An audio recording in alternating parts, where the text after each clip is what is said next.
से है, उस पर अगर आप सवाल करना चाहते हैं वो भी आप कर सकते हैं। बहुत बहुत धन्यवाद। बोलिए। माइक से बिल्कुल इत्मीनान से पूछिए, कोई घबराहट नहीं, मैं घंटा बैठे बोलिए। बिहार में आज राजनीतिक घटनाक्रम के तहत नीतीश कुमार ने 2015 सरकार से इस्तीफा दिया है और एनडीए के साथ सरकार बनाने वाले हैं, इसमें क्या कहेंगे? मेरे भाई, अगर आप पिछले एक साल के मेरे वक्तव्यों को देखेंगे तो शायद एकमात्र व्यक्ति मैं रहा हूं जो कैमरे पर कहता रहा है कि नीतीश कुमार बस कभी भी पलट सकते हैं। आप मेरे कितने भी वक्तव्य उठाकर देख लीजिए, हर जगह हमने कहा है ये नीतीश कुमार की राजनीति का हिस्सा बन गया है। लेकिन आज जो घटना हुई है ये नीतीश कुमार के संदर्भ में नहीं है। नीतीश कुमार पलटू राम है या पलटू राम नेताओं के सरदार हैं, ये तो बात पहले से जनता जानती है। आज की घटना में अभी जो हुआ है इसमें ये दिखाया कि पूरे बिहार में जितने राजनीतिक दल और नेता हैं सब पलटू मार। आज ये भी तय हुआ कि नरेंद्र मोदी, अमित शाह और भाजपा वाले भी उतने ही बड़े पलटू मार है जो अभी 2 महीना 4 महीना पहले कह रहे थे कि नीतीश कुमार के लिए बिहार में भाजपा का दरवाजा बंद है। ये पलटू मार पूरी राजनीतिक व्यवस्था है, इसलिए कि कल तक जो नीतीश कुमार को गाली दे रहे थे भाजपा के वर्कर, समर्थक, कार्यकर्ता, आज ही से इनको सुशासन का नया प्रतिमूर्ति बताने लगेंगे। ये पलटू मार व्यवस्था इसलिए है कि आज तक राजद जो उनको सुशासन और भविष्य का नेता बता रही थी, अभी आज शाम होते होते वो फिर नीतीश कुमार को गाली देंगे, उनको शराबबंदी में माफियागिरी दिखने लगेगी, भ्रष्टाचार उनको बिहार में दिखने लगेगा। अभी सुबह तक नहीं दिख रहा था। तो नीतीश कुमार पलटू मार है ये तो पूरा दुनिया जानता है और ये बहस का ये कोई डिस्कवरी का मुद्दा नहीं है। इस घटना ने ये दिखाया कि नीतीश कुमार ने अपने ही रंग में यहाँ की पूरी राजनीतिक व्यवस्था को रंग दिया है, जिसमें भाजपा और राजद दोनों ही उतने ही बड़े पलटू मार है जितने बड़े नीतीश कुमार है। आगे सर लोकसभा चुनाव है, विधानसभा चुनाव है, तो ये घटना हुई है, इसका कितना असर पड़ेगा सर? देखिए, लोकसभा के चुनाव के नजरिए से मैंने पहले भी कहा है और कैमरे पर कहा है कि नीतीश बाबू अगर महागठबंधन में लड़ते तो उनको 5 सीट भी नहीं आने वाला था। ये तो लोगों को पता था। और जब हम लोग कह रहे थे तो उनका कोई दल का आदमी चिल्लाता था प्रशांत किशोर को क्या आता है। ये तो डर इतना है ना, लोगों को पता है। मैं कोई ऐसे बिहार का कोई नेता तो हूं नहीं कि कह दूंगा कौन जीतेगा। अगर मैं कह रहा हूं कि नहीं आएगा 5 तो नहीं आएगा 5। इसी डर से पहले तो भागे, उनको मालूम था अभी खाता नहीं खुलने वाला है तो भागे भाजपा में। अब इस नई व्यवस्था में जरूर एनडीए के नाम पर, मोदी के नाम पर भाजपा के लहर में कुछ सीट उनको मिल जाएगा। लेकिन एक इसके साथ एक और आपको भविष्यवाणी कर देता हूं, इसकी सबसे बड़ी कीमत इस गठबंधन का भाजपा और उनके दल वाले पे करेंगे विधानसभा के चुनाव में। लोकसभा में नहीं, लेकिन भाजपा को इसकी बहुत बड़ी कीमत चुकानी पड़ेगी आने वाले विधानसभा चुनाव में, क्योंकि जो भाजपा का समर्थक है, जो उनका वोटर है, नेता है, काडर है, आज उसके पास कोई जवाब नहीं है कि आखिर आप जिस नीतीश कुमार को आपने एक बार 2020 में थोपा, तब भी आपके 75 एमएलए थे, इनके 42 थे, आप क्यों नहीं मुख्यमंत्री बने? क्यों नहीं बिहार को सुधारने का जिम्मा लिया? एक बार फिर नीतीश कुमार भागे तो आपने कहा नीतीश कुमार धोखेबाज है, और आज फिर उसी नीतीश कुमार को आप बिहार पर थोप रहे हैं। तो जिस तरह से कांग्रेस और कांग्रेस के नेतृत्व ने चंद सांसदों के लालच में बिहार को 20 वर्ष तक लालू के हाथ में बेचा, इसकी चिंता नहीं की कि बिहार के लोगों का क्या होगा। 10, 15, 20 सांसद हमारे जीत के यूपीए के आते रहे, लालू जी अगर पूरा बिहार लूट कर बर्बाद कर रहे हैं तो कोई चिंता नहीं थी सोनिया गांधी को, कोई चिंता नहीं थी कांग्रेस लीडरशिप को। वही हाल आज भाजपा के लीडरशिप का है। उनकी चिंता बस इतनी है कि संसद में अगले लोकसभा चुनाव में हमारा 30-35 सांसद जीत कर आ जाए। अगर नीतीश कुमार ने पूरा बिहार को बर्बाद कर दिया है, उनकी मानसिक हालत नहीं है बिहार को चलाने की, इसकी कोई चिंता उनको नहीं है। वो बिहार के लोगों की चिंता नहीं है, उनको बिहार के बच्चों की चिंता नहीं है। तो लोकसभा में तो असर नहीं दिखेगा ज्यादा, लेकिन विधानसभा में भाजपा को बहुत बड़ी कीमत इसकी चुकानी पड़ेगी। और आप इस वक्तव्य को नोट करके, रिकॉर्ड करके रखिए, अगर न हो तो मेरी गर्दन आप पकड़ लीजिएगा। कांग्रेस से आपका संबंध है सर? मेरे भाई ऐसा है कि मेरा संबंध किससे है कि बताने वाले पंडित इतने हैं बिहार में कि बेचारे 1.5 वर्ष से कोई बता रहा है कि मैं भाजपा से मेरा संबंध है, कोई बता रहा है कांग्रेस से है, कोई बता रहा है नीतीश और लालू से है।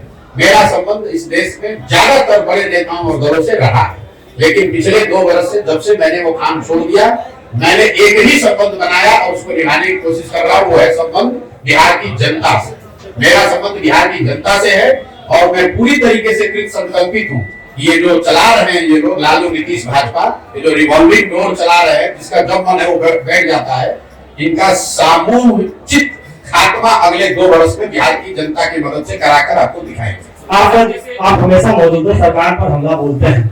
आपने कहा कि 2 साल पहले तक संबंध था बड़े बड़े नेताओं से, तो चीजों को बदल सकते थे, आप उनको सुझाव दे सकते थे कि इस तरह से बिहार को चलाना है, ये योजना लाइए, ऐसे करिए, बिहार डेवलप होगा, ये कर सकते थे। बिल्कुल कर सकते थे, किया भी। 2015 में बिहार की राजनीति से मेरा कोई लेना देना कभी नहीं रहा, लेकिन 2015 में जब यहाँ मैंने नीतीश कुमार की मदद की, तो उसके साथ साथ 7 निश्चय का कार्यक्रम भी बनवाया, बिहार विकास मिशन की परिकल्पना भी की, लेकिन हम कोई मंत्री नहीं बने, हम यहाँ कोई ओहदा लेके नहीं, हम तो चले गए। उसके बाद यहाँ पर उसको करने की जिम्मेवारी नीतीश सरकार की थी, और अगर उन्होंने नहीं किया तो हम ही वहां यहाँ वापस आकर वो गलती सुधारने का या इसको बेहतर करने के लिए भी अपना घर परिवार काम धंधा छोड़कर हम ही पसीना बहा रहे हैं। आप नहीं कर रहे हैं, आप उस समय भी सवाल कर रहे थे, आज आप भी सवाल कर रहे हैं। हम ही आज आकर अपने जीवन का सब कुछ दांव पर लगाए हैं कि अगर इनको सलाह देने से नहीं सुधरा तो हम खुद उतरकर जनता को सलाह देकर इस काम को करेंगे। बिल्कुल चिंता मत कीजिए, जब समय आएगा मैं चुनावी मोड में भी आऊंगा और आपको उसका असर भी दिखेगा। आपको नहीं दिखा, एमएलसी का चुनाव हमने अभी कराया निर्दलीय अफाक अहमद का, आज से 8 महीना पहले। उसमें एक ओर से महागठबंधन के उम्मीदवार थे, 30 वर्ष के जीते हुए एमएलसी, उनकी मृत्यु हुई तो उनका लड़का लड़ रहा था, और वहां के 5 भाजपा के सांसद लगे हुए थे अपने कैंडिडेट को जिताने में। जीता कौन? जनसुराज समर्थित आदमी। आप इस पर भरोसा रखिए, इतना हमें ज्ञान है। यहाँ चुनाव कब होगा? जब चुनाव होगा तो आप जनसुराज को, प्रशांत किशोर को चुनाव के मोड़ में भी देखेंगे, और इन लोग का सबका खटिया खड़ा करते हुए भी आप देखेंगे। ये लोकसभा चुनाव में इंडी एलायंस का क्या भविष्य देखते हैं? नीतीश कुमार वो खुद चले गए। पहले बात तो आप ये समझिए कि नीतीश कुमार कभी इसके सूत्रधार थे नहीं। ये तो अपने से आप लोग, कुछ बिहार के पत्रकार और जदयू के कुछ बड़बोले नेता अपने आप को संयोजक, सूत्रधार, पता नहीं प्रधानमंत्री का फेस क्या क्या बता रहे हैं। आप मेरे वक्तव्यों को पिछले 1 साल से सुनिए। मैं बार बार कह रहा हूं कि पहली बार इंडिया अलायंस जिस तरीके से बना है, जिस तरह के उसमें प्रयास हुए हैं, मैं ऐसा नहीं समझता हूं कि उससे उनको कोई बहुत सफलता मिलेगी। इसलिए नहीं मिलेगी ना उनके पास कोई नैरेटिव है, ना कोई पब्लिक से कॉन्टैक्ट है, ना जमीन पर कोई काम हो रहा है, ना कोई उनके लिए नया प्रयास हो रहा है, ना आपस में उनकी सामंजस्यता है, ना कोई चेहरा, ना कार्यक्रम। तो कैसे आपको सफलता मिलेगी? दूसरी बात, अगर जो भी उनकी ताकत है इंडिया अलायंस की, उसमें नीतीश कुमार का क्या था भाई?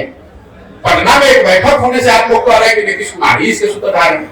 इंडिया अलायंस में सबसे बड़ा दल कांग्रेस है, दूसरा सबसे बड़ा दल तृणमूल है, तीसरा सबसे बड़ा दल डीएमके है। नीतीश कुमार को पूछता कौन है? ये तो बिहार में आप लोग, हमारे चूंकि मुख्यमंत्री हैं तो हम लोग को इन पर बोलना पड़ता है।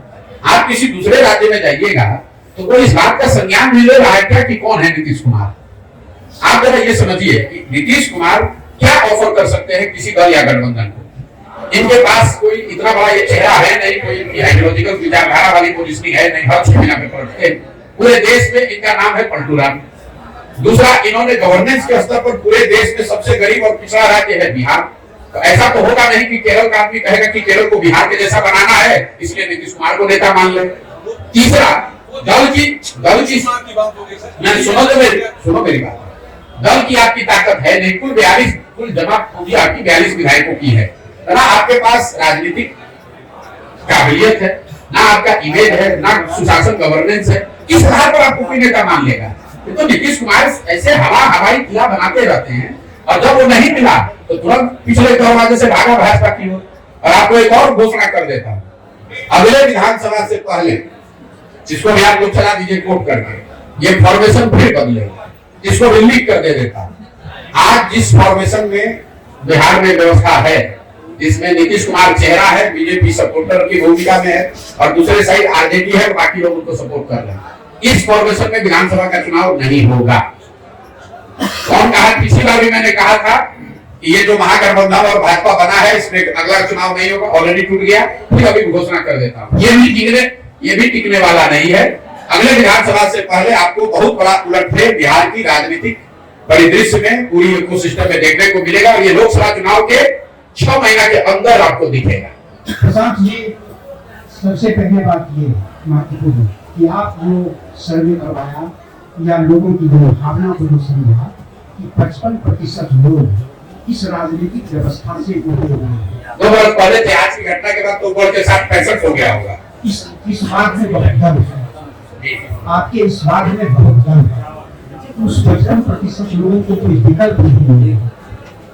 अब जो विकल्प देने की एक बात हो रही है, क्या उस विकल्प में फिर वही जातवाद या वही पूरी प्रतिबद्ध आएंगे जो इस तरह का?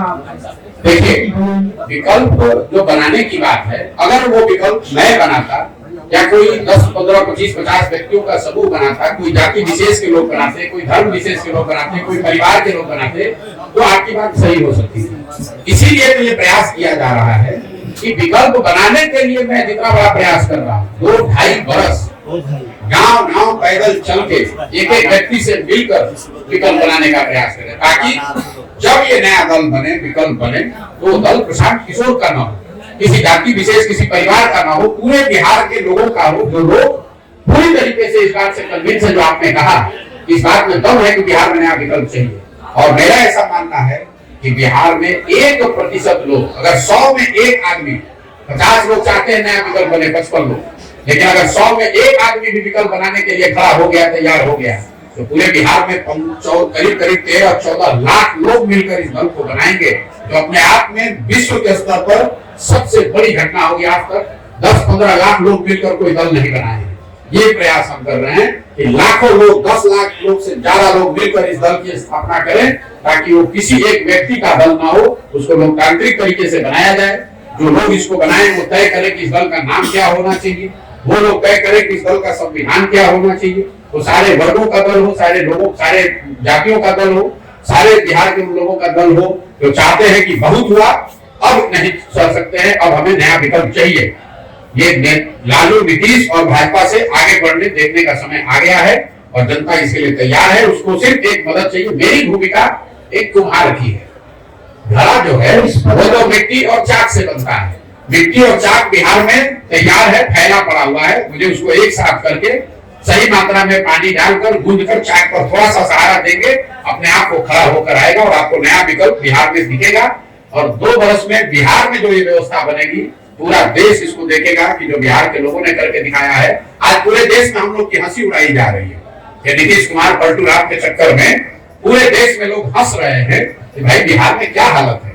मैं चाहता हूं कि बिहार के लोग इससे सीखें और ऐसी व्यवस्था बनाएं कि पूरा देश खड़ा होकर कहे कि नहीं, जिस बिहार के लोगों को हम लोग बेवकूफ, अनपढ़ जातियों में बटा हुआ मानते थे, उसी बिहार के लोगों ने मिलकर वो व्यवस्था, वो दल बनाया है जो देश के लिए अनुकरणीय है। यात्रा के दौरान 13 जिला की आपने पदयात्रा पूरी की। इस पदयात्रा के दौरान ऐसे चेहरा चिन्हित हुए आपकी नजर में जिनको आप पदयात्रा से पहले लक्ष्य ये था कि हर प्रखंड से 20 ऐसे लोगों को चुनकर निकाला जाएगा जो इसके संस्थापक सदस्य बनेंगे, जो दल को बनाने वाले बनेंगे।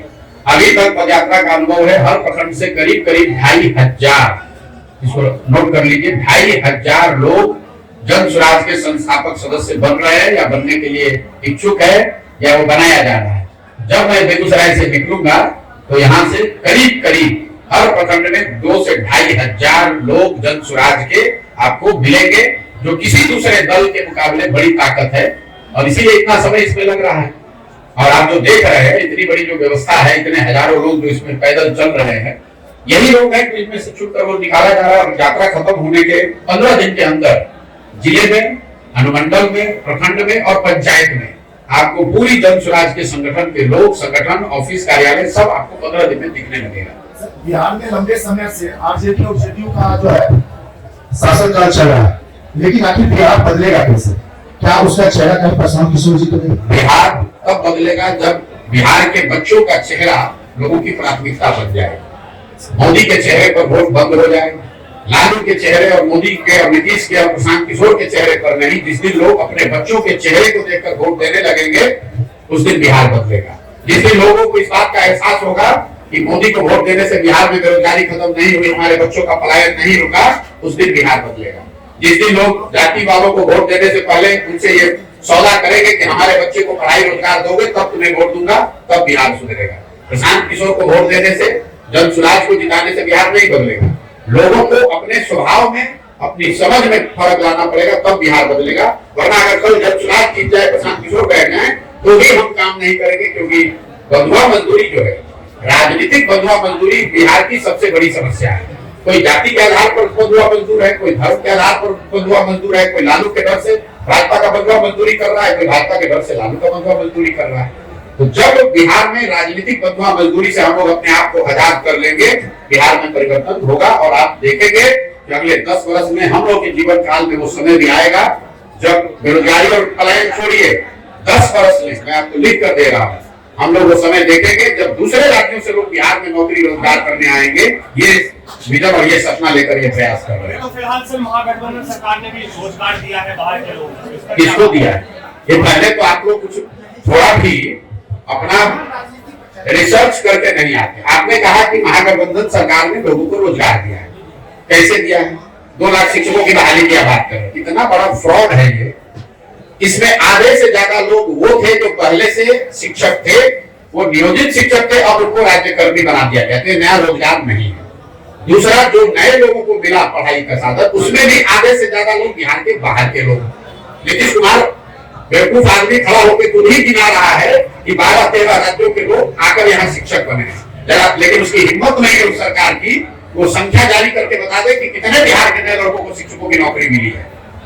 50% से ज्यादा लोग का सर्विस कंडीशन बदला गया है, नया रोजगार नहीं मिला है। और जो 50% के आसपास नए लोगों को शिक्षकों के तौर पर नियुक्त किया गया है, उसमें से ज्यादातर लोग बिहार के बाहर के हैं।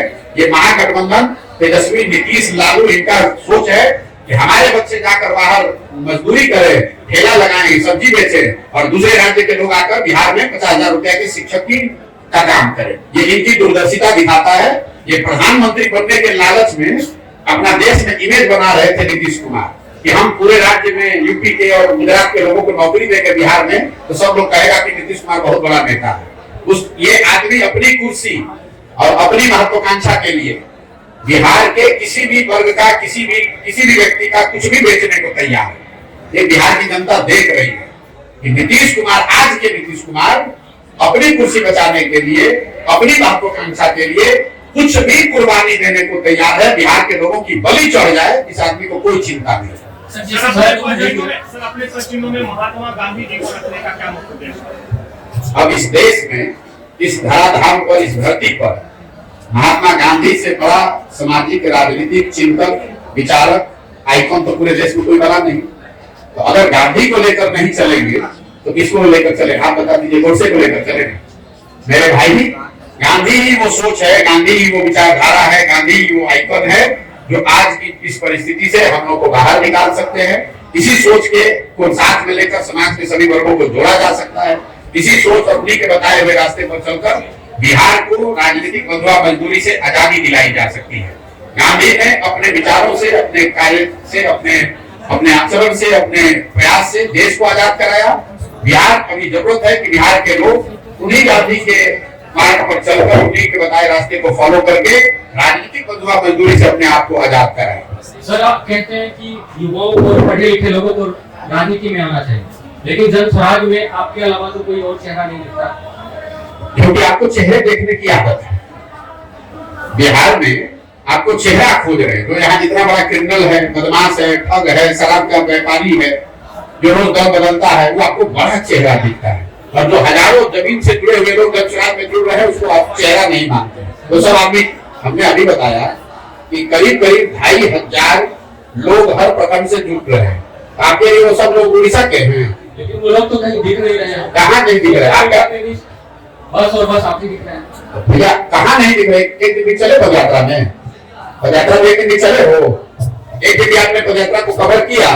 ये बाहर जो लड़के, सैकड़ों लड़के बैठे हुए हैं, ये इसलिए आपको नहीं दिख रहा है कि क्योंकि ये किसी विधायक के लड़के नहीं है। आपकी सोच यही है। आप सोचते हैं कि किसी विधायक का एक लड़का आ जाएगा, उसका इंटरव्यू लोगे और बताओगे कि बहुत बड़े नेता है।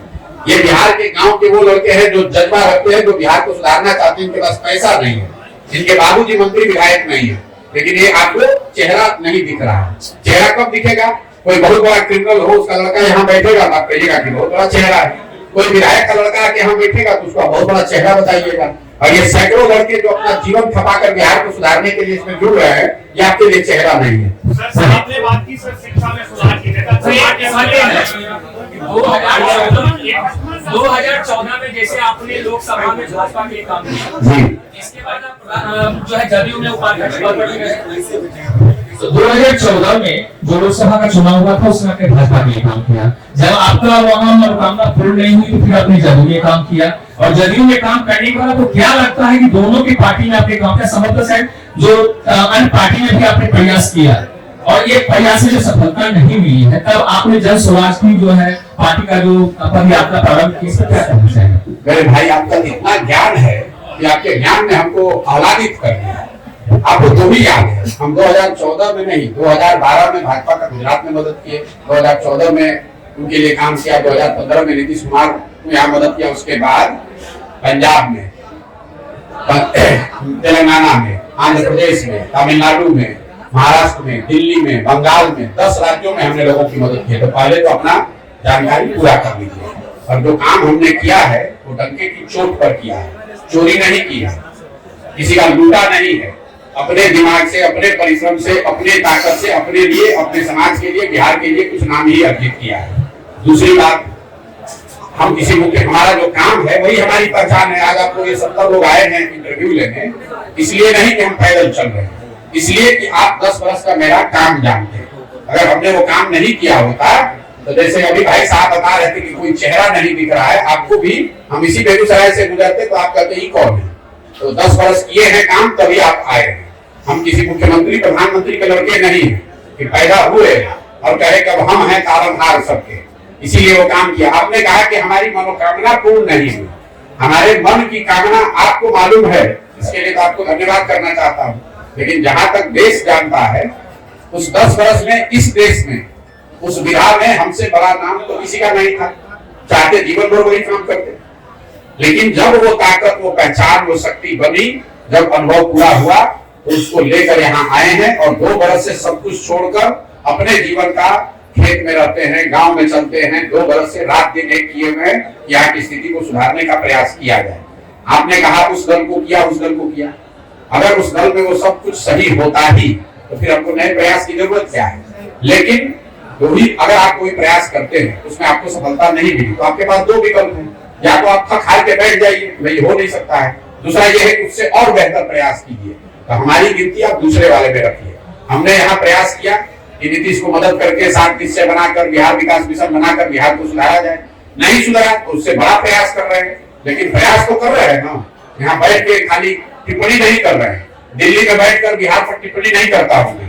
जब मैं बिहार में नहीं था तो देश भर के पत्रकार अगर बात करते होंगे, देश विदेश की राजनीति पर चर्चा करते थे, बिहार पर नहीं बोलते थे। बिहार पर तब बोलते हैं जब 2 बरस से बिहार के गांव-गांव में अपना पूरा जीवन लगाए हुए। बाहर के केरल में क्या हो रहा है, इंडिया अलायंस में क्या हो रहा है, तो पूछते हैं, तब भी लिमिटेड बात ही बोलते हैं, हमको उससे कोई लेना देना नहीं। तो हम यहाँ आए हैं ये सोच समझकर अपने 10-15 बरस के अनुभव के आधार पर कि अगर बिहार में सुधार करना है तो बिहार में समाज के स्तर पर प्रयास होना चाहिए, और वो प्रयास ईमानदारी से कर रहे हैं। सर रियली सॉरी टू से, मैं कंटिन्यूअसली आपको सुनता रहता हूँ, और अभी मैं बहुत ही बेतुका सवाल पूछने जा रहा हूँ।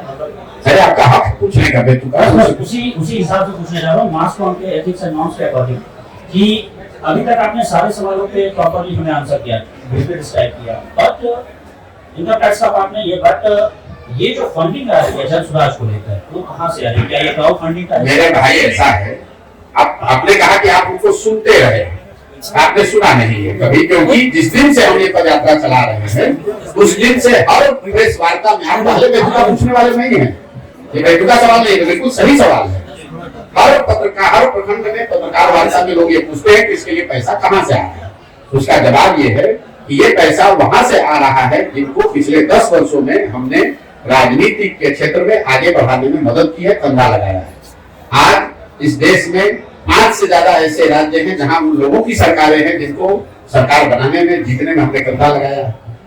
कई लोगों को ये लगता है कि अच्छा जिस पार्टी को जिताया है वो पैसा दे रहा है, नहीं, ऐसा वो कोई नेता नहीं देता है, कोई दल नहीं देता है। लेकिन जिस राज्य में भी आप किसी को सरकार बनाने में मदद करेंगे, उस राज्य में सैकड़ों ऐसे लोग होते हैं जो प्रशांत किशोर को जानते हैं, जिनको हमारी समझ पर भरोसा है, जिनको हमारे प्रयासों में यकीन है, लोग वो मदद कर रहे हैं। उन राज्यों में जहां मैंने काम किया पिछले 10 साल में, जहां की व्यवस्था को, सरकार को बनाने में हमने कंधा लगाया, उस व्यवस्था से, उन दलों से, उन नेताओं से जुड़े हुए जो लोग हैं वो लोग पैसा दे रहे हैं और उसी पैसे से ये पूरा अभियान चलाया जा रहा है। सर एक सवाल है, एक बार आप ये बेतुका सवाल अगली बार जदयू से और राजद से भी जरूर पूछिएगा। पत्रकार और मास कॉम के एथिक्स की आपने बात की है, मैं एक बार अपना फुटेज हमको दिखा दीजिएगा जिसमें आप ये पूछ रहे हो तेजस्वी यादव से कि राजद को राजनीति करने के लिए पैसा कहां से आता है, अपना बर्थडे एरोप्लेन चार्टर्ड प्लेन में मनाने के लिए पैसा कहां से आता है,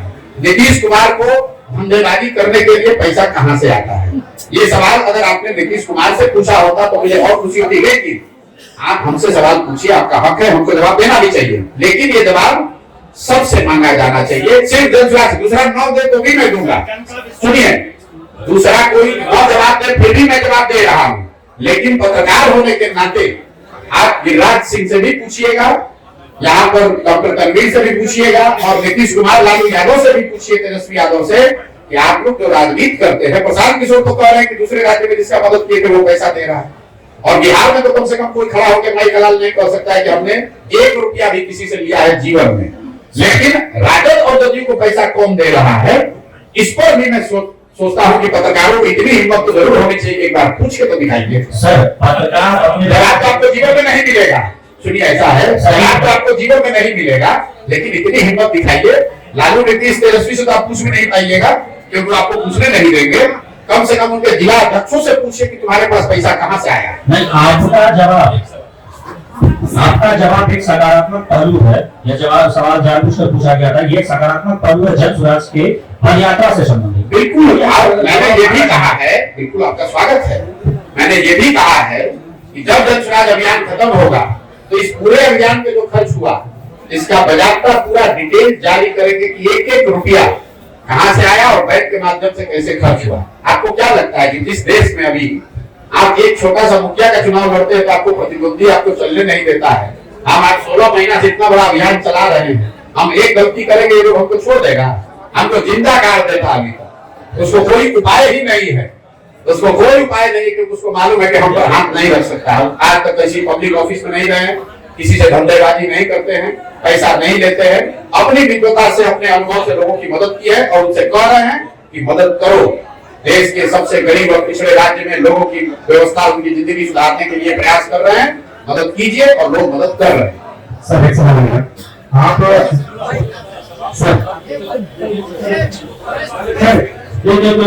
भाई देखिए, आपको पूछना आप 2 घंटा बैठिए, लेकिन बीच में उठिएगा तो जब आप जितने देर करना है साथ आपने पदयात्रा की है, तो क्या लगता है कि नीतीश कुमार के इतने पलटने के बाद जो जनता नहीं सुधरी, जो वोटर नहीं सुधरे, तो क्या इस बार पलटने पर सुधर पाएंगे? मेरे भाई, ये आपका भ्रम है कि जनता नहीं सुधर रही। आज के तारीख में आप लोग भी पत्रकार हैं, मैं दावे के साथ कैमरे पर कह रहा हूँ कि अगर किसी एक नेता के खिलाफ सबसे ज्यादा गुस्सा बिहार में है तो वो है नीतीश कुमार।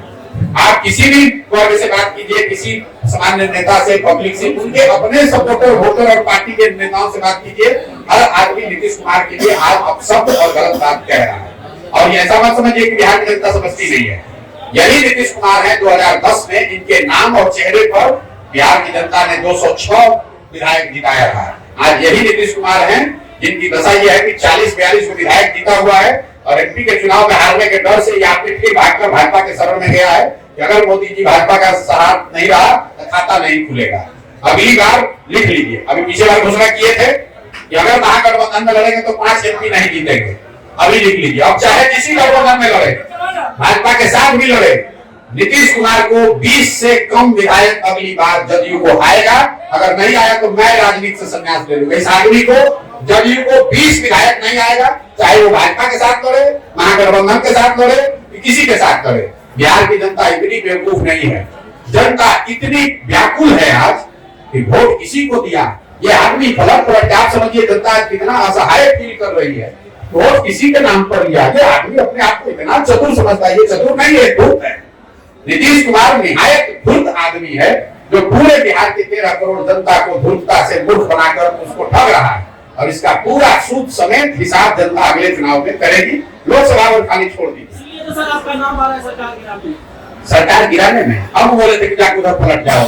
ये नीतीश कुमार इतना धूर्त है, जो महागठबंधन भागे तो कहा कि प्रशांत किशोर भाजपा के एजेंट हैं, आज जितने हमारे मुसलमान भाई हैं, भाजपा विरोधी जो लोग हैं बिहार में, उनको इसका चेहरा पहचानना चाहिए कि आदमी कितना बड़ा धोखेबाज। सर 25 की भविष्यवाणी लगे रहते हैं बीजेपी को भविष्यवाणी तब बैठे भविष्यवाणी नहीं करते हैं। ये तो आप जानते हैं कि प्रशांत किशोर भविष्यवाणी नहीं करता। सुनिए मेरी बात, मैंने जीवन में सिर्फ एक बार बिहार आने से पहले सिर्फ एक बार भविष्यवाणी की थी बंगाल के चुनाव को लेकर, जब पूरे देश के लोगों ने कहा कि भाजपा को 200 सीट आएगा, तो हमने कहा कि इनको 100 नहीं आएगा और 100 से ज्यादा आएगा तो संन्यास ले लेंगे। भाजपा को आया 77।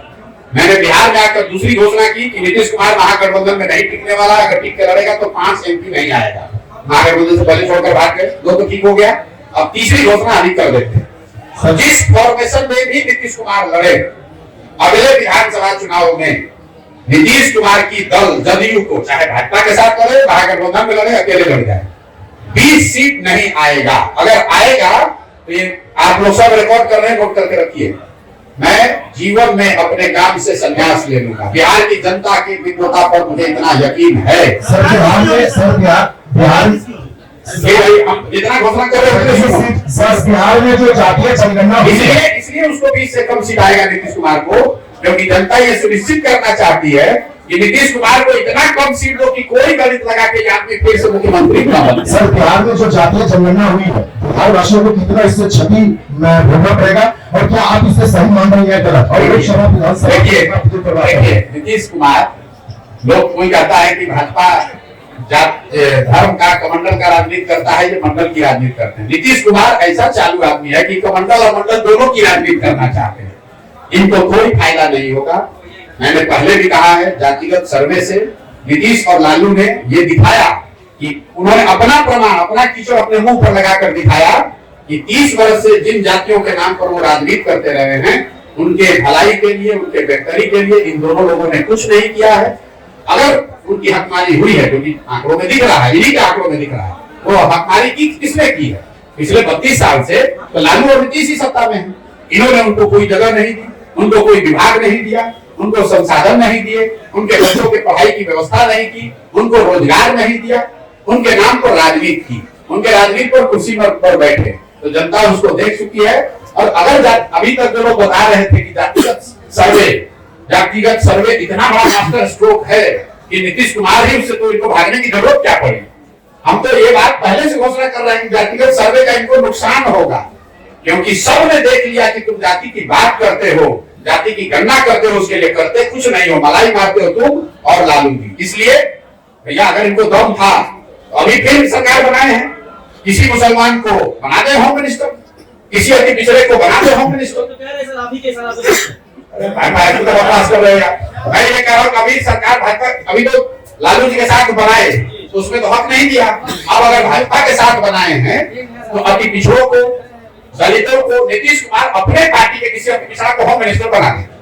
मैं चुनौती दे रहा हूँ, किसी अपने पार्टी के दलित महादलित साथी को फाइनेंस मिनिस्टर बना दे, शिक्षा मंत्री बना दे। हम देखते हैं, अगर चुनौती दे रहे हैं, अगर बना दे तो मान जाएंगे।